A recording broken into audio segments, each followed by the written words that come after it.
Governo entra em modo de guerra contra Davi Alcolumbre e contra Alexandre de Moraes. Essa história da rejeição do Jorge Messias é bem mais complexa do que pode parecer num primeiro momento. Não se trata só da retaliação do Davi Alcolumbre, que preferia o nome de Rodrigo Pacheco, e do próprio PSD, de Kassab, que ficou também incomodado de Lula insistir que o Pacheco não fosse ministro do Supremo para disputar uma eleição para perder em Minas Gerais.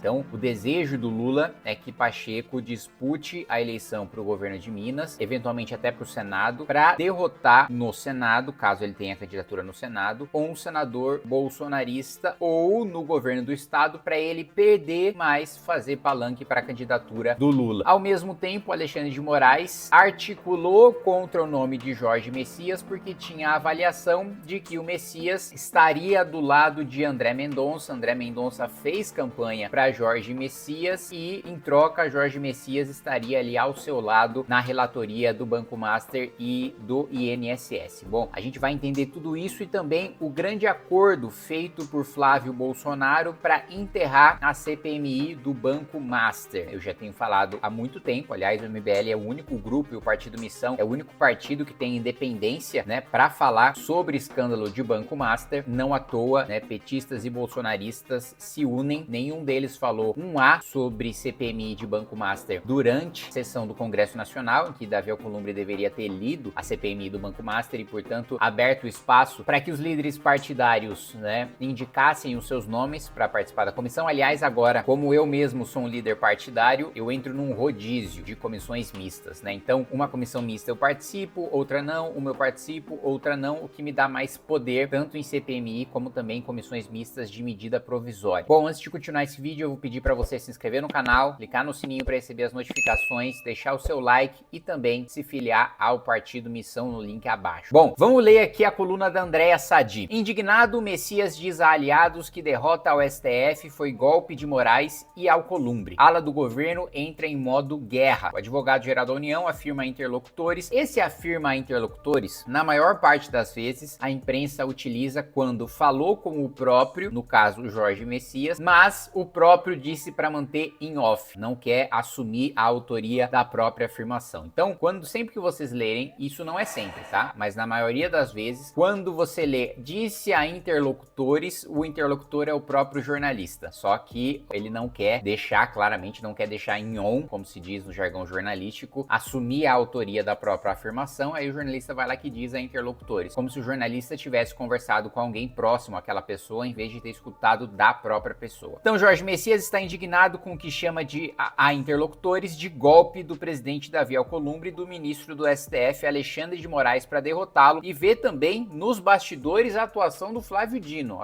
Essa é a primeira vez que eu leio isso. Segundo o blog apurou, o advogado-geral da União, indicado por Lula para ocupar o STF, atua para mapear o que considera uma operação articulada para derrubá-lo. Obviamente, né? Desde o século retrasado não tem uma derrota em indicação para ministro do STF. É óbvio que teve uma operação articulada, ele nem precisa considerar isso. A interlocutores, o advogado da União afirma que houve ação direta de ministro do STF, citando nominalmente Moraes e Dino para influenciar o resultado. Na avaliação dele, a derrota não foi circunstancial, mas resultado de articulação, o que a aliados ele chama de um golpe. Gente, eu tava pensando logo no dia em que teve rejeição do Messias, quando você estiver tendo um dia ruim, imagina que você é o Jorge Messias. Por quê? Imagina que o ponto alto da sua vida, que você vai entrar para a história por causa de uma derrota humilhante. Imagina que a coisa mais importante que vai acontecer na sua vida é uma grande derrota em rede nacional. Já parou para pensar nisso? Nunca, nada que Jorge Messias faça no futuro vai fazer com que isso se apague da história. Ele não vai ter nenhuma vitória grandiosa o suficiente na sua carreira, que na minha avaliação agora tá enterrada, ele vai ser um sujeito medíocre ali pro resto da vida, sem nenhuma chance de ascensão. Imagina que nada que você vá fazer no seu futuro vai marcar tanto a sua vida como uma grande derrota, e que nada que você possa fazer vai fazer com que você entre nos livros de história com uma citação positiva. Você sempre será primeiro ministro do STF a ser derrotado em mais de um século. Que situação. Cara, pensa, sua vida pode estar ruim, mas pelo menos você ainda tem a chance de construir no futuro algo que vai ser grande. A maior coisa da sua vida vai ser uma coisa positiva. Pode ser uma coisa positiva dependendo da sua construção, seja na sua carreira profissional, seja na sua vida pessoal, construir uma família, ter filhos, ascender profissionalmente, fazer um mestrado, mestrado, fazer um doutorado, ganhar dinheiro, muitas coisas boas que vão marcar a sua vida estão por vir e podem ser as coisas que mais vão marcar a sua vida. Nada de bom vai marcar tanto a vida do Jorge Messias quanto marcou a derrota dele pro Supremo Tribunal Federal. Eu só queria fazer essa nota porque, como eu sou uma pessoa que se preocupa muito com a perspectiva histórica, com o legado, em como eu vou ser lembrado, essa derrota do Messias, assim, é realmente devastadora para quem pensa dessa maneira. E ainda, a perspectiva de curto prazo, né? Imagina você tá tão próximo de ser uma das pessoas mais poderosas do país e, de repente, você é uma das pessoas menos poderosas do país para sempre, sem chance de reverter. Isso também, com certeza, ele deve ter chorado no banho, na cama, ele deve ter acordado chorando, não tenho a menor dúvida. Segundo relatos obtidos pelo blog, Messias diz a interlocutores ver uma digital explícita de Moraes e Dino na operação e sustenta que o episódio inaugura um novo momento na relação com o Supremo. Aliados de Dino negam nos bastidores que ele tenha atuado contra Messias em articulação com Moraes e Alcolumbre. Também afirmam que Dino lavou as mãos quando o governo indicou Messias por não considerá-lo o melhor nome. Provavelmente o Dino também, como ele foi senador, colega de Rodrigo Pacheco, com uma excelente relação com Rodrigo Pacheco, ele também defenderia a sua indicação. Nos bastidores, integrantes do governo têm repetido a mesma linha. Agora é guerra. E aí eu paro pra pensar. O governo Lula, nessa guerra, tá muito enfraquecido. Que arrogante. Por quê? Eu vou falar pra vocês. Quando o governo ele é derrotado na Câmara dos Deputados, geralmente ele recorre ao Senado. O Senado é muito mais governista, ou era muito mais governista, do que a Câmara dos Deputados, né? O governo até utilizava isso como a sua força na hora de negociar com Davi Alcolumbre. Agora eu tô no colégio de líderes e eu vejo as negociações entre os líderes do governo, da oposição, do centrão e com o presidente Hugo Mota. Então, a carta Senado sempre era invocada para dizer, olha, vamos negociar aqui para que passe no Senado, porque se vocês nos derrotarem aqui, não vai adiantar nada que a gente derrota no Senado. Perdendo essa salvaguarda, o governo Lula não consegue mais aprovar nenhuma pauta importante.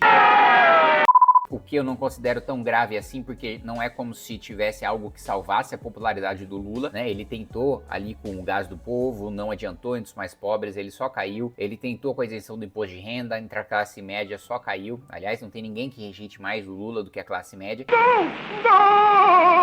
Que a classe média, do ponto de vista do orçamento público, é a que mais sofre. Por quê? Ela não recebe os auxílios sociais voltados para as camadas mais pobres. Então ela não é recebedora de imposto, ela é pagadora de imposto. E ela não recebe os privilégios de proteção de oligopólio, privilégios tributários, privilégios regulatórios que a elite recebe. Então, a elite está bem posicionada no sequestro do orçamento público e os mais pobres, do ponto de vista do orçamento público, também são mais recebedores do que pagadores. Então não tem ninguém que odeie mais o PT do que a classe média, não à toa a Marilena Chaui tem aquele famoso discurso de que ela odeia a classe média. Então o ponto do governo não aprovar mais projetos não é tão grave para o governo, ele já tinha meio que largado mão disso. Agora, o ponto de não barrar pautas que são ruins para o governo, aí sim é um ponto mais grave. E eu digo para vocês, se esse momento que nós estamos vivendo agora, de tensão entre o Congresso e o Planalto, estivesse acontecendo no primeiro ano de governo Lula, Lula ia sofrer impeachment. E aqui eu entro numa outra fase da minha análise. Se Deus nos livre, Lula vence as eleições desse ano e assume um segundo mandato com esse sabor amargo com o Congresso e com a perspectiva de que a oposição terá um número maior de deputados na próxima legislatura, inclusive com uma grande bancada do Partido Missão, eles estão deixando a gente sonhar.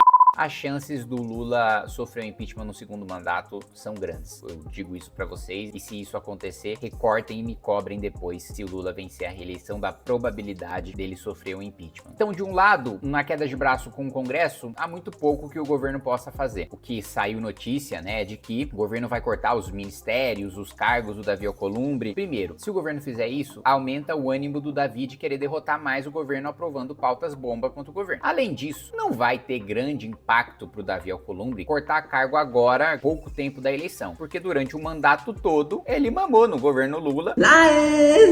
Irrigou as suas bases, elegeu seus prefeitos, né, mandou centenas de milhões de reais para o Amapá, que continua numa miséria, apesar de centenas de milhões de reais, e eu ainda sou obrigado a escutar que o estado de São Paulo precisa financiar mais o norte e o nordeste do país, porque o problema deles é falta de dinheiro, quando na realidade as maiores lideranças políticas, as mais poderosas do país estão no norte, estão no nordeste e revertem mais recursos e ainda assim continua uma desgraça, que é justamente porque os governos são horríveis, não porque falta dinheiro. Então não faria grande diferença pro Davi. Do outro lado, Supremo, o que o governo Lula pode fazer contra o Supremo? Ele pode fazer como ele fez com Dias Toffoli, vazar várias coisas para a imprensa que o governo sabe de Banco Master envolvendo os ministros do Supremo, só que isso o governo já tá fazendo, porque é uma questão de sobrevivência. Brigando ou não brigando com o Supremo, tendo decisões favoráveis ou contrárias no Supremo, o governo precisa vazar coisas contra Dias Toffoli e eventualmente começar a vazar coisas contra Alexandre de Moraes, porque senão o foco do escândalo vai ser o governo, o foco do escândalo vai ser o PT da Bahia, tá? Umbilicalmente ligado ao escândalo do Banco Master. Então a estratégia de queimar o Toffoli, primeiro, é uma vingança contra o Toffoli do Lula, porque o Toffoli, quando o Lula estava preso, não deixou o Lula ir no velório do irmão. Então essa é uma mágoa que o Lula vai carregar pro resto da vida. E além disso, é um instrumento para voltar os canhões contra o Dias Toffoli e apagar, diminuir a pressão sobre o governo Lula. Estratégia que tem funcionado. O foco tem sido muito mais Dias Toffoli no escândalo do Banco Master do que Lula e o PT da Bahia. Mas ainda assim, também não há muito mais que o governo possa fazer em relação ao Supremo. Então o governo está numa situação complicada politicamente. As coisas não estão boas para o governo e não estão boas para o PT. O que significa que aqueles que têm sede de justiça, como eu, têm alguma esperança de que no meio dessa briga, cabeças de pilantras rolem. Para fechar o vídeo, outro tema importante falar, o acordo de Flávio Bolsonaro para que Davi Alcolumbre pautasse a dosimetria. E o Davi Alcolumbre, ele fez, eu iria votar a favor do veto contra a dosimetria se o Davi Alcolumbre não tivesse feito uma coisa, que foi retirar todos os crimes, outros crimes de faccionados, estupradores, que teriam uma progressão de regime suavizada por causa do projeto do Paulinho da Força. Por quê? Porque a gente aprovou o PL antifacção, que endureceu a progressão de regime. O PL do Paulinho da Força, ele meio que copiou e colou a progressão que existia antes e suavizou a progressão para os crimes ali que envolvem o 8 de janeiro. Só que como a gente aprovou o PL antifacção antes, ele foi sancionado antes, e o PL da dosimetria, ele foi vetado, portanto não entrou em vigor, se a gente derrubasse o veto e mantivesse aquela redação, sem que Davi Alcolumbre tivesse feito o que fez, o PL da dosimetria revogaria o endurecimento de progressão do PL antifacção. Aí o que o Davi fez? Ele deu uma interpretação bem pouco convencional. Ele fez um malabarismo ali à la Supremo. E aí eu acho que é mais um recado pro Supremo, falou que vocês podem fazer maluquice jurídica, a gente também pode. Ele disse o seguinte, olha, a intenção do legislador, a última vez que o parlamento votou uma lei, ele votou no sentido de endurecer progressão de regime. O espírito da lei da dosimetria não era suavizar a progressão para todos os crimes, era suavizar para o 8 de janeiro. Então o que o Davi Alcolumbre fez na prática? Olha, eu vou fingir que o PL do Paulinho também afetava outros crimes, porque a intenção do legislador foi afetar só o 8 de janeiro. Então a gente vai deliberar aqui só sobre o 8 de janeiro. Como foi desse jeito, eu votei para derrubar o veto, mantendo minha posição em relação à dosimetria de que o Supremo de fato abusou, puniu pessoas por crimes que elas não tinham cometido, quando elas deveriam ser punidas pelos crimes que cometeram. Não confundam a minha posição. Eu acho sim que aquelas pessoas devem ser punidas com cadeia, porque você vandalizar poderes da República é crime. Você agredir policiais, como alguns fizeram, é crime. Você agredir a cavalaria da Polícia Militar é crime. Se o MST tivesse feito isso, os bolsonaristas não teriam a mesma misericórdia. Então o meu posicionamento é justo. Seguinte, eles precisam responder pelos crimes que eles cometeram. Agora, atentado contra o Estado Democrático de Direito, abolição violenta do Estado Democrático de Direito, tentativa de golpe, tudo isso somado num processo atropelado, aí eu não vou defender, porque como eu disse pra vocês, eu sou justo. Então, no final das contas, se derrubar o veto significasse diminuir um pouco a pena do 8 de janeiro, mas às custas de soltar e da e por aí vai, eu não faria esse acordo. Diria o seguinte, olha, as pessoas do 8 de janeiro não valem mais do que 200 milhões de brasileiros que sofrem nas mãos de assaltantes estupradores. Mas, como Davi Alcolumbre mudou essa votação, falei, não, beleza, se é só pro 8 de janeiro, a dosimetria eu voto, e foi assim que eu votei. Mas o acordo feito por Flávio Bolsonaro é, Davi Alcolumbre, não leia o escândalo do Banco Master, porque pega todos nós, e aí vota a dosimetria que ninguém aqui da minha ala vai encher o saco. Mas eu existo, e eu ingressei, então, impetrei um mandado de segurança para que o Supremo siga a própria jurisprudência. É direito da minoria a instalação de CPMI, e o Supremo reconheceu esse direito na CPI da Covid. Covid. O presidente Rodrigo Pacheco não queria abrir a CPI da Covid, o Supremo foi provocado e o Supremo disse, olha, o presidente não pode decidir sobre isso, porque a lei diz que se você coleta 1/3 de apoiamento e a minoria, a oposição, em tese, tem 1/3, o presidente ele é obrigado a implementar, senão só vai ter CPI se a maioria quiser, e a maioria é o governo e o governo nunca quer. Então, eu provoquei o Supremo, aí você pode falar, pô, Kim, mas o próprio Supremo tá envolvido, você vai lá e provoca o Supremo? Bom, no mínimo, eu vou causar o constrangimento. Primeiro, eu vou manter a pauta viva, midiática, saiu muita notícia sobre esse meu mandado de segurança. Segundo, que as pessoas precisam falar desse assunto, elas não podem esquecer esse assunto, que é o maior escândalo de corrupção da história do país, que as pessoas não estão prestando atenção e não estão se mobilizando como na época do Petrolão, que era um escândalo menor do que esse. Outro ponto, eu vou constranger o Supremo a ir contra a própria jurisprudência e deixar muito claro que eles estão passando o recibo de que eles estão envolvidos. Então, quanto mais a gente obrigar o Supremo a se constranger e passar o recibo de que está envolvido, melhor. É isso, meus amigos. Qualquer nova atualização, eu vou falando com vocês. Um abraço, até mais.